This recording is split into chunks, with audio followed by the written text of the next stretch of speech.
Welcome to Penrose Learning, where we make understanding easy. You begin by preparing the phone, charge it, back up your data, and connect to a reliable Wi-Fi network.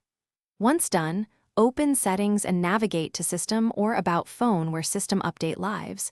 Make sure to check for updates manually. If an update appears, read the release notes for size and risks, then tap Download. You want a stable connection and adequate storage because interrupted installs cause issues, so pause other large downloads and keep the screen awake while downloading. You watch the download progress and avoid switching networks mid-transfer to prevent corruption. Once the package finishes, tap Install Now or Schedule Install for a low use hour. During installation, the phone will verify the package, apply the update, and reboot. This can take 10-30 minutes depending on device and update size.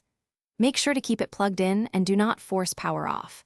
The system performs migrations and app optimization after reboot, so expect slower performance briefly, while apps You confirm completion by checking Settings About Phone to see the new Android version and build number. Ensure your apps update via Play Store. If you encounter crashes or battery drain, try a simple reboot, then clear the system cache or individual app caches to resolve conflicts. If persistent issues remain, make sure you have a backup and perform a factory reset as a last resort. This removes lingering incompatibilities. If update failed mid-install, boot to recovery to retry or seek manufacturer support. Thanks for watching. If this was helpful, leave a like and consider subscribing. See you next time.